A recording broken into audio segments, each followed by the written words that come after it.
Hello there, this is the Bookkeeping Master on YouTube. I recently did a top 5 tips for bookkeepers. This video is top 5 tips for credit controllers. These are things that I have learnt over the many years that I've been a credit controller. I spend half of my time, or around about half my time as a credit controller, the other half of my time as a bookkeeper and accountant. And I've been doing this for several years, and these are things that I've just picked up on over the years, things that good credit controllers do that I've noticed, and perhaps things that credit controllers don't do that I think they should do. It would make them a better employee and a better credit controller if they did them. So these are my top 5. There are other important tips. This is not a complete list. This is simply my top 5. Tip number 1 is to keep records of everything. If you send a customer a statement, if you reply to an email, if you send them an email, if you receive a text from a customer, if you speak to them on the phone, if you leave a voicemail on their phone, no matter what the contact is, record it. It will help you for so many reasons.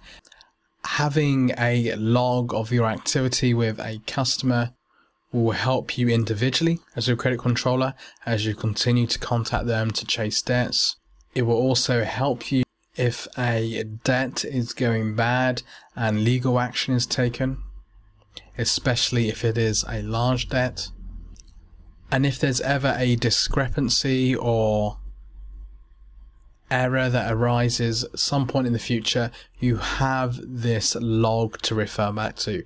Keep records of everything. My second tip is good credit controllers build strong relationships with their clients. Building relationships with customers is key to maintaining a good relationship with customers and being paid on time. Offended customers may lead to less business in the future, and they may not want to answer the phone to you anymore. Always remember that even customers that are behind on their invoices are still customers, and being polite and not threatening is key to successful credit control. Tip number 3 is to have a strong set of procedures in place. What I mean by procedures is to have a written routine or a written set of instructions that you follow when collecting debts, such as once the debt is 4 days overdue, we send a statement. Once it's 10 days overdue, we give them a phone call. Once it's 15 days overdue, we give them another phone call and drop them an email.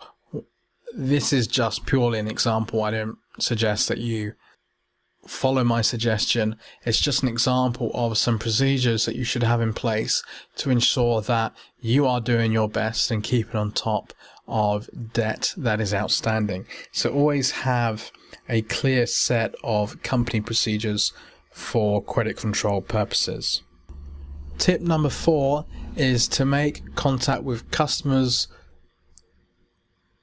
using every communication channel possible. Some customers respond well to emails, some will respond better to phone calls, some will respond better to post. Some customers never check emails, some customers never check their voicemails, some customers never check their post. So use all possible channels of communication to chase debt. Once again, if you keep a log of past communications, then you'll know what customers respond best to what communication channel. It may be that dropping an email to someone is perfect, whereas someone else, they need a phone call. Some other customers might just need a statement now and then. But use all channels of communication I've worked with far too many credit control companies, departments, and credit controllers that don't pick up the phone, that they will just keep posting and emailing, and with some customers that will go nowhere. Don't be afraid to use the phone. Sometimes it can be the best channel of communication. My last tip for becoming an outstanding credit controller is to have a goal or target. It's important you don't have a goal or target that's going to overstretch you, as you may start putting pressure on yourself and come across quite threatening or desperate to clients when chasing money.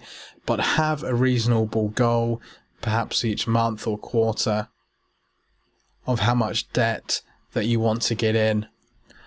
A goal I usually have is to keep the aged debtors balance under a certain amount. For a lot of my clients, it's generally under an X amount, depending on the client's circumstances, how often they invoice, how big the company is, what are their terms, etc. But have some sort of goal or vision of how you want the aged debtors balance to look this time next month, this time next year, etc.